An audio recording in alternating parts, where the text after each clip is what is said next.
Welcome to the Tattoo Marketing Podcast. On this week's episode, we have Matt Vaught, a tattoo artist who has recently gotten some attention because he is trying to right the wrongs of Tattoogate and get the victim what she actually paid for. So, we talk about what it's been like for that, spreading positivity, and what it was like hitting 1 million TikTok followers. Great episode. Y'all enjoy.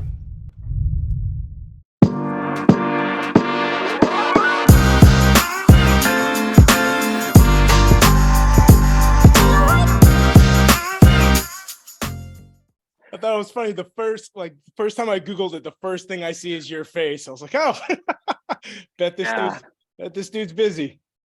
dude. Yeah, I didn't. When I initially responded, obviously I didn't expect it to be that big. I thought it was just kind of like a TikTok thing, and I was already pretty big on TikTok, so I was like, well, hey, like, let me see if she's even interested, and so it just happened to work out, and yeah, it blew up. It was on like people were sending me like news article links and stuff. It was crazy.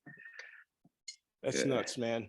That's nuts. yeah, The whole thing is nuts. I was just watching Russ Abbott's videos on why they price like that, and I can 100% understand part of that. I mean, like as an artist, like I mean, if you're gonna actually do like a full detailed sketch, like that's a lot of time. That's a lot of yeah, effort. yeah. So I 100% understand that side, and it's shitty that one, hopefully, maybe more, person just kind of took advantage of that, Yeah. and has had this terrible experience. Yeah, absolutely. And like, I've known what Russ was doing for a while, and I have a lot of respect for Russ. And I think what he is doing is trying to bring value into our, lives as artists and into the industry itself. And I think, yeah, unfortunately, just one person, took that and ran with it and figured out a way to just kind of scam people out of money instead of, doing some honest work. Um, but I like the way one person put it. I saw a comment that said that's like trying to sue Home Depot because they sold a dude a hammer that then went and smashed out a bunch of windows in the parking lot. It's like it's not really. He wasn't doing it for that, I believe. Who knows? But like I don't think he was. Yeah, listening to him talk, and again his reasoning behind why they do that, like I said, it does make sense. I personally have never been tattooed by somebody that does that, um, Right. but I can understand. I mean, maybe 1,500 to $6,000 seems like a lot for a drawing, but Yeah. Yeah.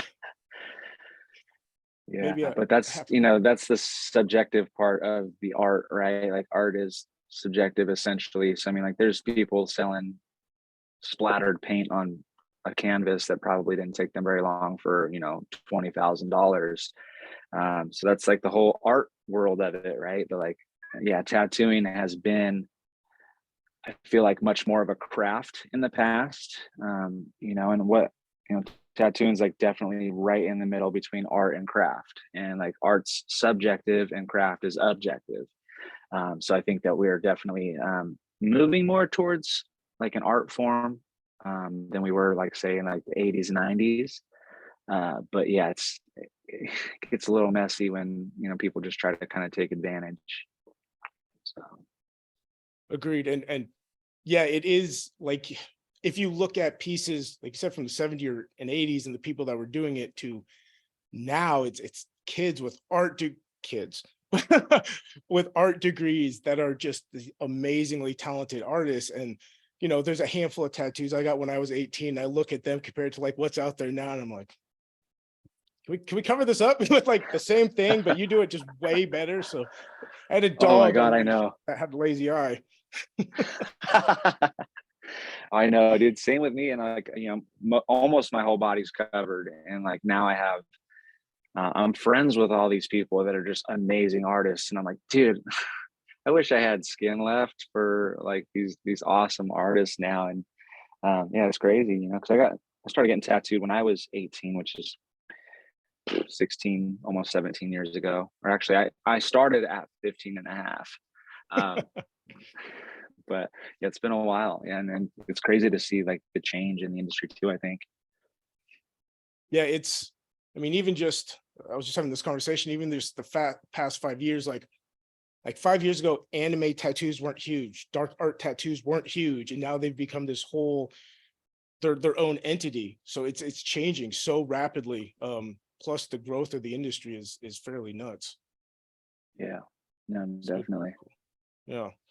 So tattoo gate. I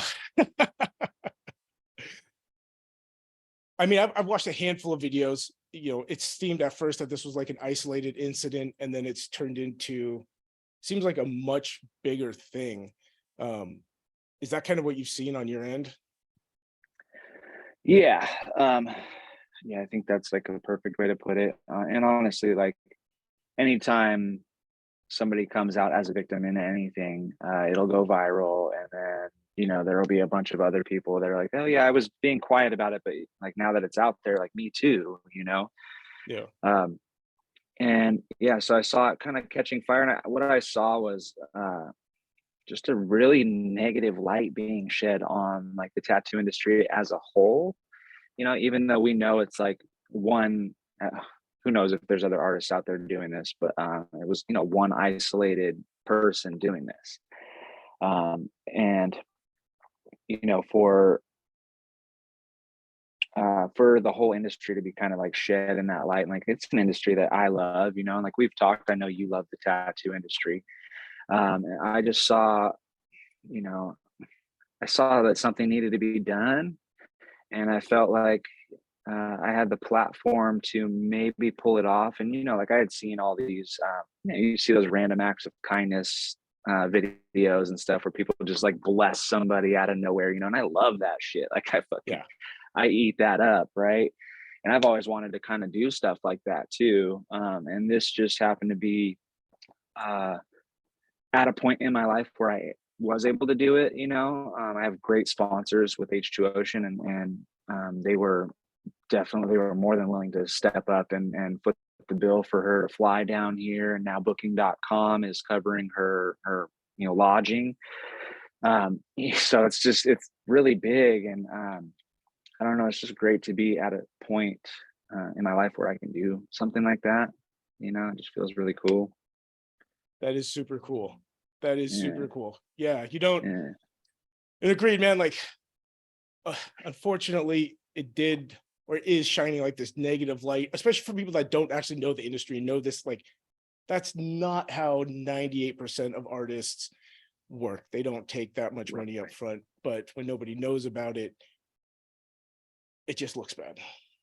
Yeah, no, totally. And then, I mean, there's tons of people, I would see comments like, um, well, I did want to get a tattoo, and now, like, I mean, trust is already hard won, right? We are marking people's bodies for the rest of their life.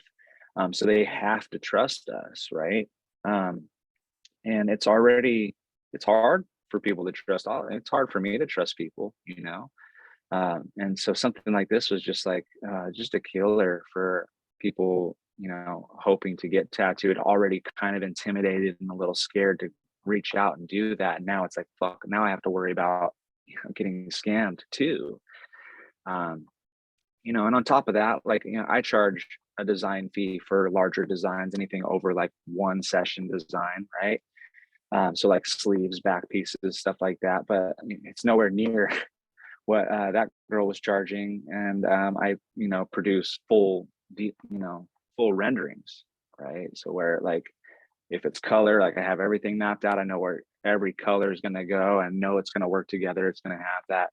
And to be honest, to bring Russ back into it, like I use the Russ Abbott color wheel on all of my color tattoos. You know what I mean? Just to make sure Yeah. there's a harmony there. So I was like, when this was happening, I was like, no. um but yeah, dude, I think uh where were we? I kind of got sidetracked there, I think. Charging for a fee, kind of like they do, but it's not, it's not 6 grand just for the that was the thing that kind of blew my mind. Like, okay, 1,500 was 3 grand, 60 or 6,000, whatever it was. Like, oh, that covers the tattoo also, right? Or it goes to the tattoo. Nope, that's on top of it. And then Nah, especially to see what is, the sketch, which was apparent, just something she had copied off of something else. You're like, that couldn't have taken more than like an hour, right? Oh my God, like I could probably reproduce that in 5 minutes, you know? Yeah.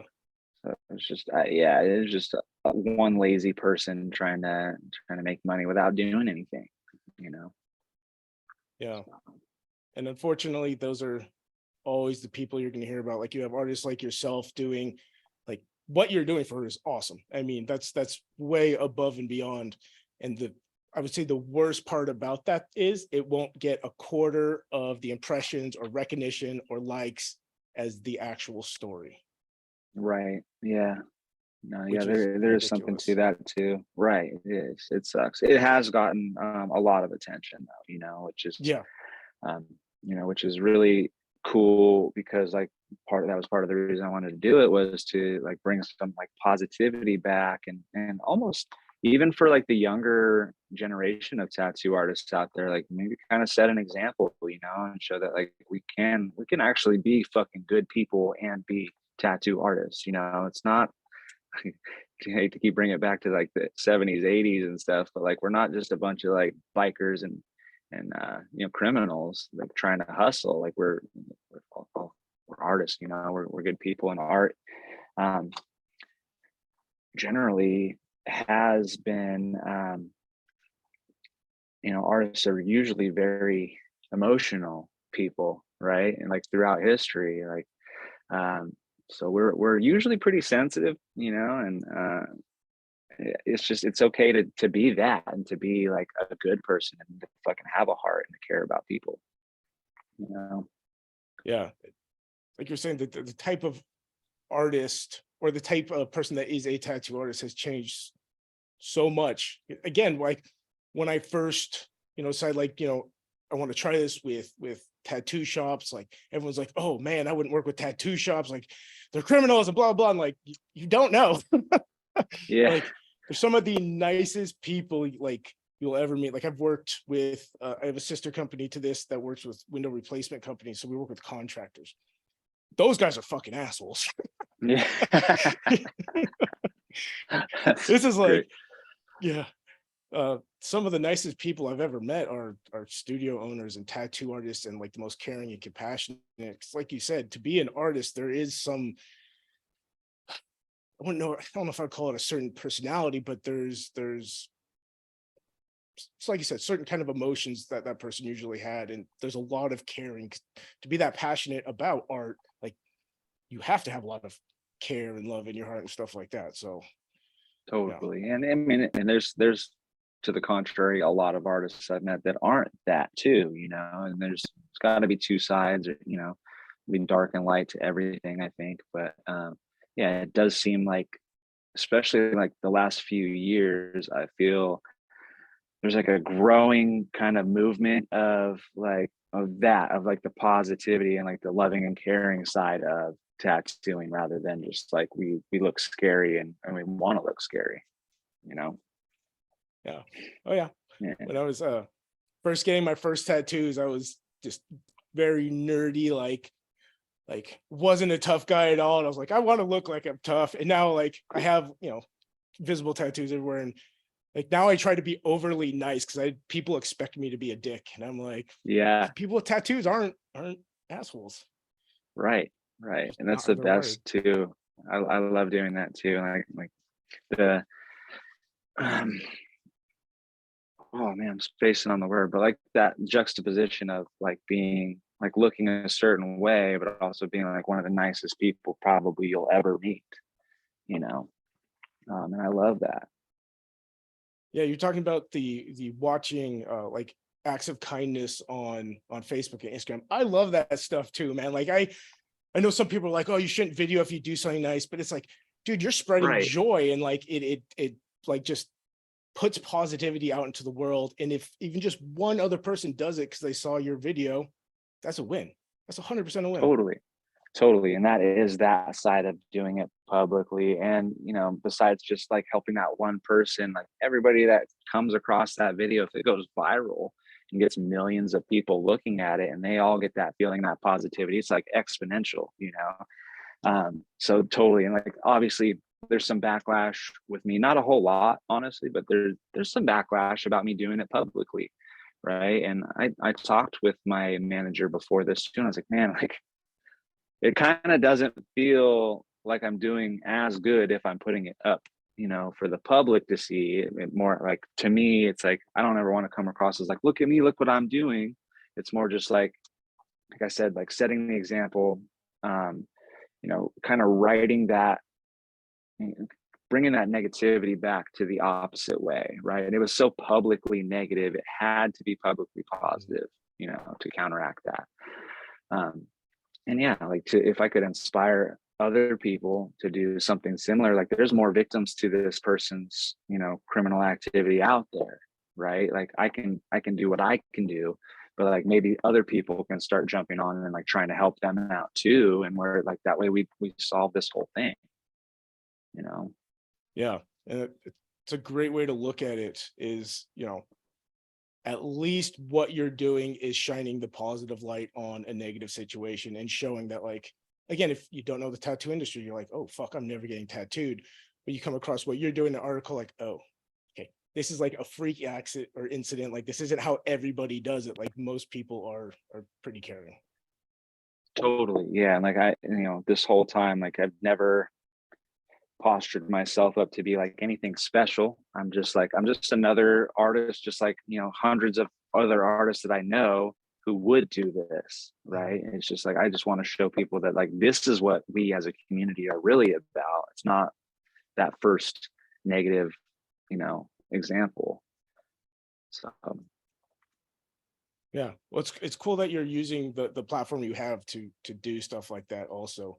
Um, it's, you know, there's a lot of people with a good amount of influence, and it's always a very, or it can be a very, like, about the whole channel's about them, but like watching your videos, like, you get everybody in the shop involved, they're funny, like, you do cool stuff, and it just like shines, like, shows what kind of a person you are, and that, again, you're caring. And if, I think, even if people that had seen the whole tattoo gate thing, and then they see you on TikTok and they follow your channel, like, oh, these are just real humans that are fun and, like, normal, if not above, maybe a little eccentric, but great people, great people. yeah, yeah, I love that, and I thank you for saying that, man.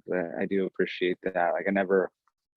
Sometimes I'll joke around, like I'm some cocky person. Like I'll joke about it, and I worry sometimes that like people are gonna be like, "Hey, he's actually like that," and because really, honestly, humility is one of the biggest attributes that I try to maintain no matter what's happening. I just think that my ego is not my friend, especially like I'm a sober alcoholic drug addict, and so my ego will get out of control and it will kill me, so I Yeah. always want to make sure and keep that in check. And I appreciate you saying that. Well, you also do have to have a little bit of fun with it, of course. I mean, Yeah. like we have foosball here in the office and we play. And if I'm the champion, like, I'll come in the morning and be like, "Ah, peasants, the Yeah. champion is here." And obviously it's all in good Yeah, fun, but you gotta at least have a little fun with it. exactly. It's just like on a public forum, like it's hard to, like, you're never going to stop people from having a negative outlook or maybe perceiving what you're doing in a negative light. Like there's no way that you can perfectly do that. Like there's always going to be somebody that probably has some type of trauma around that type of behavior and is like, super triggered. And it's like, oh, you're this person. It's like, how did you get that from the joke I just made? Yeah. um, but yeah, so it's like it's a tough path to walk, I think, because there is always going to be hate. And I hit like 1 million followers on TikTok 2 years ago, so I've been doing this for a little bit, in the public eye, and it is like kind of a tricky path to walk. It really it can be a little sketchy, but for the most part, like I've found balance in dealing with the haters, because like no matter, the way I always put it is, no matter what you do, like nearly 50% of people are going to love you for it and nearly 50% are going to hate you for it. And like, so just do you regardless, like fuck what people think, because half of them are going to love you, half are going to hate you. So just like do you. So that's really been like my motto with all of this. That's a good outlook, man. I am a firm believer you could literally have the cure for cancer and you put it on social media and you would still get like 40% that are like, fuck you, asshole. You're like, Yeah, cure cancer, man. What the hell? yeah, Yeah, no, for yeah, real. Yeah, that's real, dude. And it can be hard for sensitive artists to deal with, you know. So I'm constantly like coaching these younger artists through it because they're like, man, what the fuck? Like, I just made a joke and people are fucking hating me for it. And I'm like, yeah, it's just the way it's gonna go, man. Like, there's gonna be people that love you for it too, and just take the good with the bad. Just do you, you know? yeah. And unfortunately, just like Google reviews and stuff like that, people are more likely to comment when they want to say something mean than to say something when it's nice. So you actually look through the comments, you're like there's so many mean people, but there's so many more that just actually liked it that didn't leave a comment. Yeah, yeah, Yeah, exactly. yeah, Yeah, definitely can be a I guess kind of a mind fuck. I mean, if you know, especially if you're new to it. I remember when I first started like doing social media marketing and stuff like that, like when you would get a rude comment and you're like, well, what did I do? Why are you mad at me? I didn't do anything wrong. And you're like, you know, yeah, you kind of get used to it after a while and you're, yeah, it is what it is. dude. Yeah, no, there was times like when this first started, when I first blew up on TikTok, it was like I was getting so much hate that like I was like, I made a mistake. I should not have gotten on TikTok. Um, you know, and it's just, I guess maybe I just kind of am desensitized to it now, or it's just like I expect hate. So like when you do hate on me, it's just like whatever, man. Like I expected that. I'm just gonna keep going anyways. You know, like what you say doesn't really affect me. And that plus like the community on TikTok, like right away I saw that when there were people kind of hating, I also had the other end that would like go to bat for me. And like I wouldn't even have to put energy into the negative comments. Like they would start fighting each other, you know. Yeah. So you know, it's just like it is crazy though. It's a really crazy world out there, especially when people know that you're probably never gonna see them, you Yeah. know, like there's a like slightly higher level of courage in what they're So about to yeah, say because you're much not in higher front of them. level. You know. So yeah, just it can be nuts, dude, but um I don't know, it's worth it though, you know. It's worth it to get out there and like build a community. And you know, I mean, being like, oh, it's just TikTok, like, oh, you're TikTok famous. It's like, yeah, but when I'm walking around in another state and people are recognizing me and like they act like I'm a TV or a movie star. They're like, "Oh my god, it's you." And I'm like, "I'm just shooting videos at my regular job over here, you know? Like I'm nothing crazy." Like, but yeah, I mean, if you think about it, like especially during COVID, more people were on TikTok than were watching television, you Yeah, know? that's nuts. Yeah. That's nuts.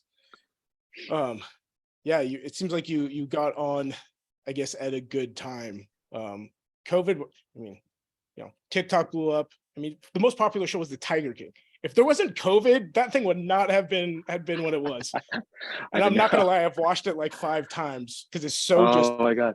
crazy. But yeah, Yeah, I actually got on after COVID, like COVID was dying down, and then I got on TikTok because I'm one of those people that like I thought TikTok was stupid. Like anything that's trendy, like, and I'll be honest, I never watched Tiger King because everybody was buzzing about it. Like that's just the kind of dude I am. I don't know why, but like if everybody likes something, I'm like, I'm not even gonna look at it. I don't want it, you know. yeah, Um, and then I finally got on TikTok, yeah, because it was like a year after COVID when I finally got on. Um, and dude, I just wasted so much time like fighting it, you know. But it's a great tool for artists and shop owners, especially in the style that you do it. And I've seen, you know, a handful, I mean, a good amount of people on TikTok that are more popular than the rest. And it's because they do stuff, I guess, what you would call outside the norm. Like you guys actually do funny skits, and it's not just, you know, you'll see a shop's page and it's literally just the wipe off of a tattoo over and over. And after like the 50th time, you're like, that's a cool tattoo. But, when every shop is doing that, you're just going to kind of blend into the background with everyone else. Yes, and I've been saying that for so long, trying to get these artists on there. And like when you're on TikTok, like, yeah, it's usually, oh, look at this stencil, and then transition, oh, look at this tattoo, and like you don't see the artist's face. And even on Instagram, man, like there's a lot of artists that I'll look at their page, and I don't know if I've met this person before because they have zero pictures of themselves, you know, which I used to do that too. I used to hide behind my art and like, like, don't look at me, just look at this. And um, I'm constantly trying to let people know, like, dude, put up at least a picture every once in a while of yourself, so that way I know if I've met you before or not. Like, I do a lot of conventions. I don't know, like, if this artist met me somewhere and they're following me, or if I'm just like, fuck, I don't know who this is. Like, I couldn't place them in a crowd, So, um, it's definitely good to like show your face, and if you're bold enough, show your personality too. That's even scarier, right? It's like, Yep. you can hate the way I look, that's fine. Like, I already know everything wrong with my face, but like, you start telling me about my personality, I'm gonna go hide under a rock, Yeah. you know.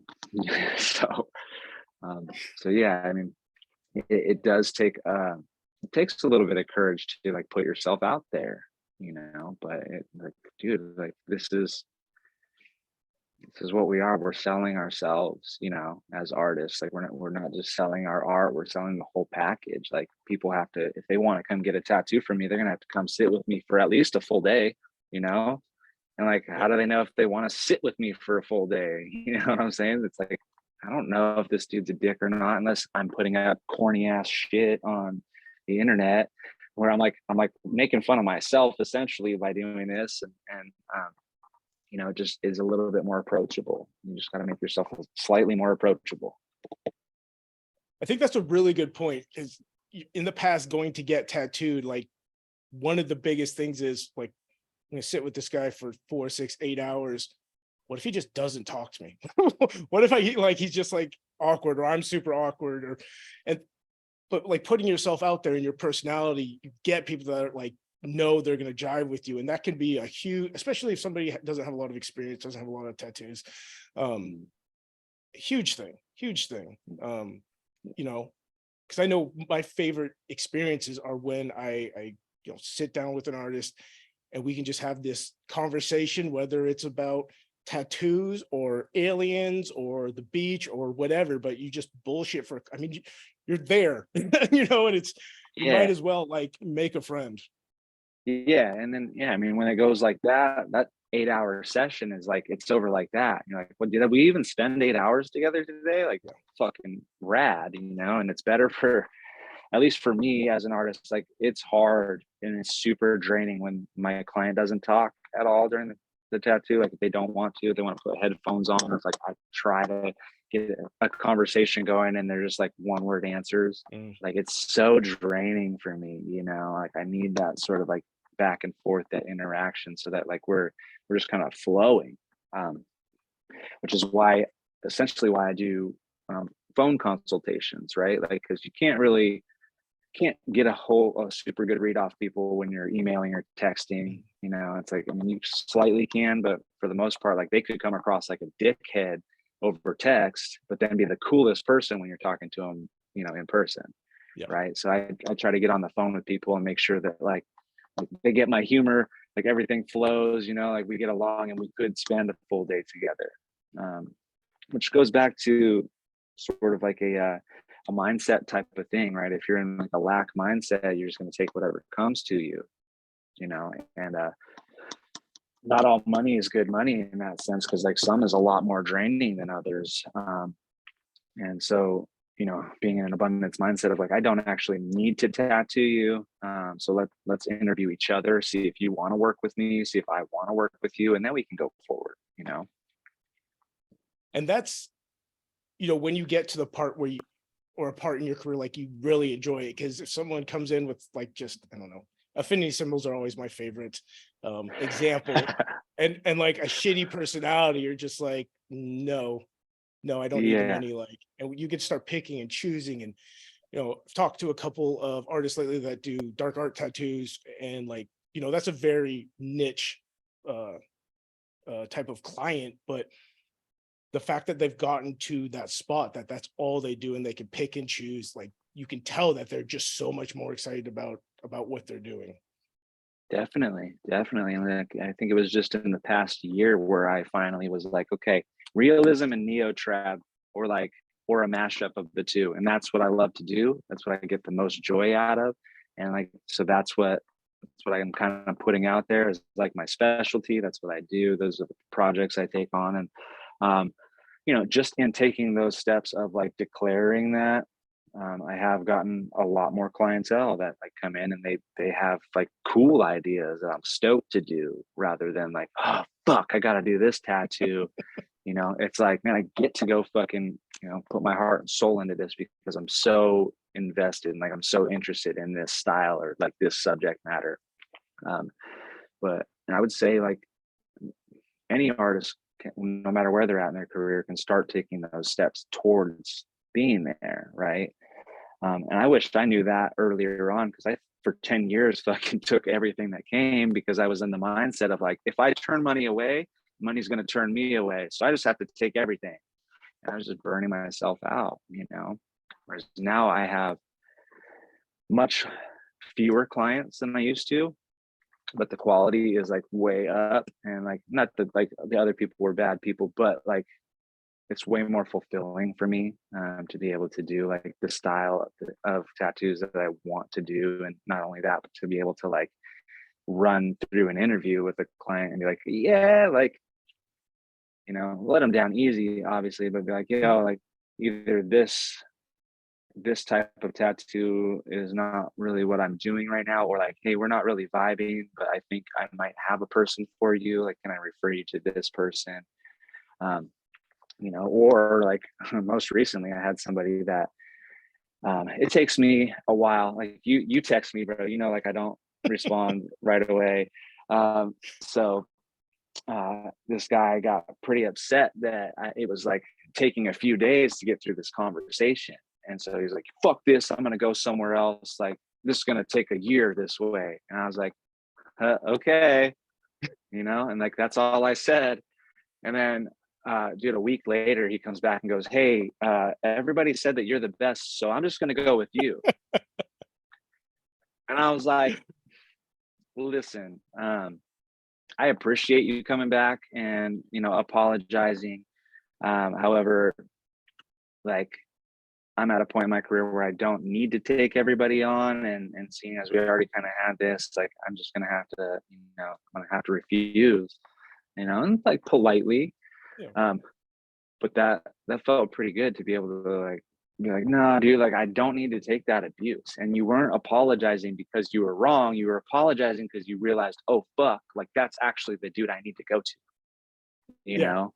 Yeah.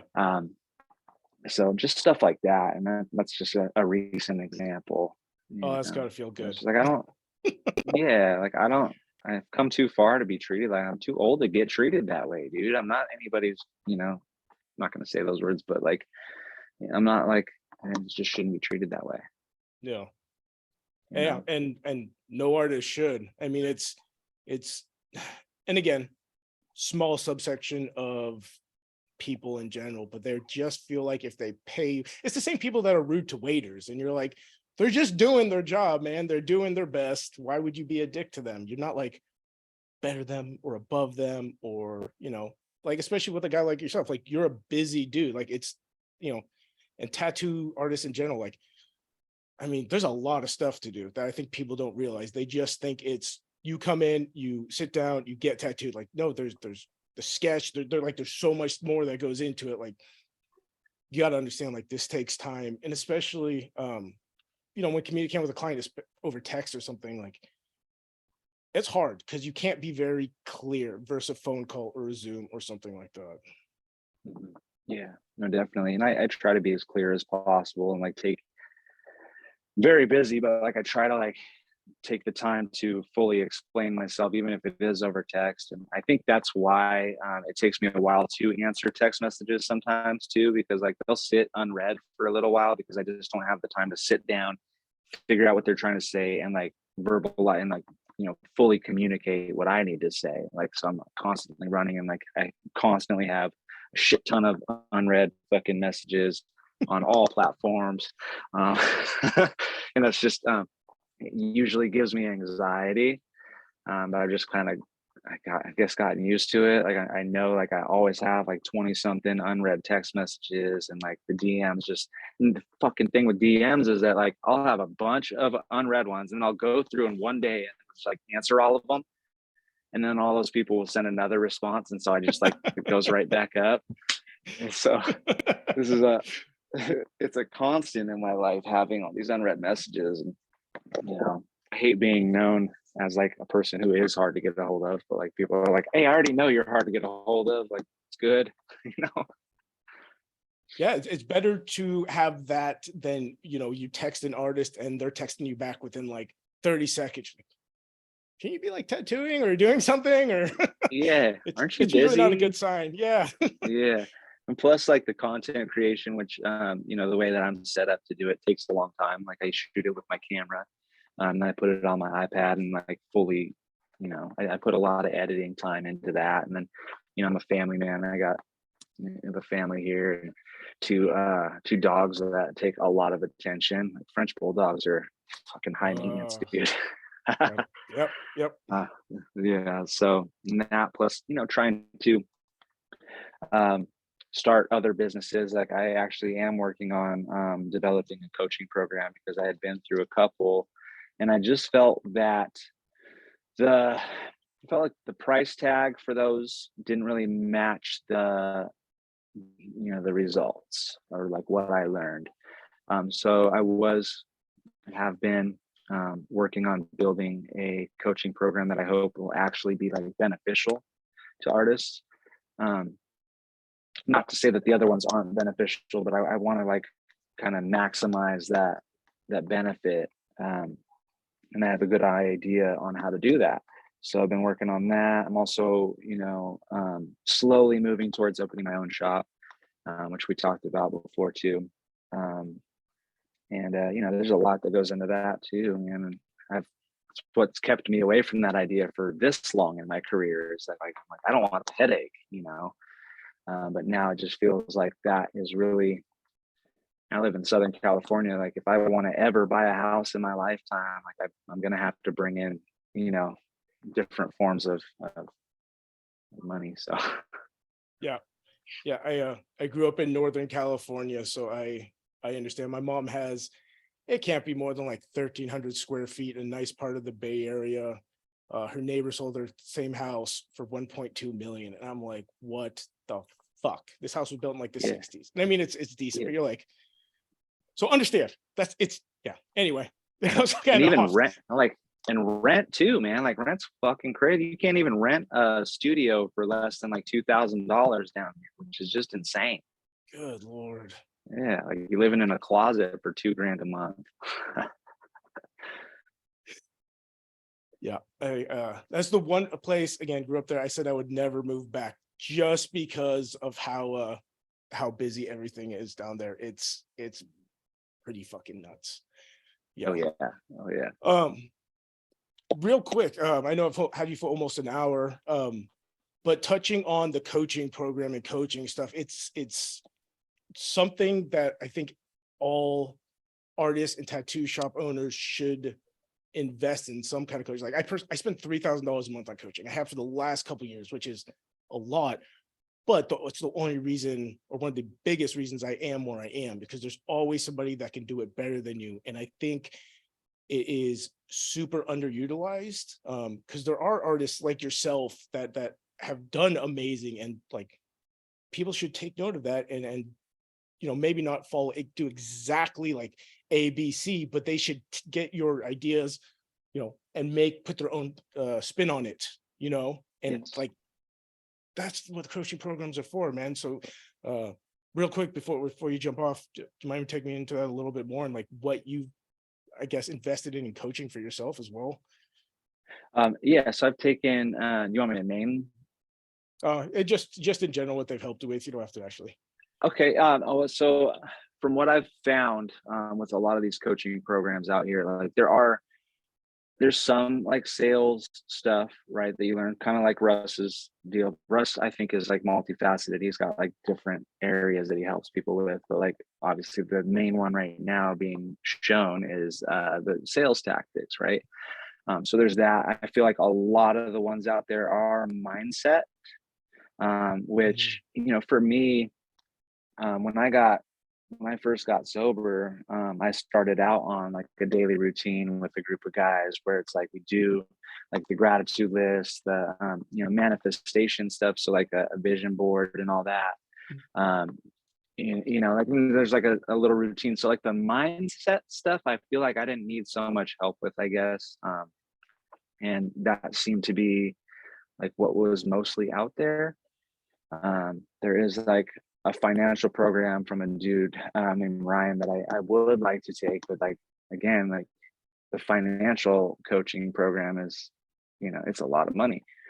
And you know, I'm like, I need coaching with my finances because I can't save up that much money to just drop on a coaching program, you know?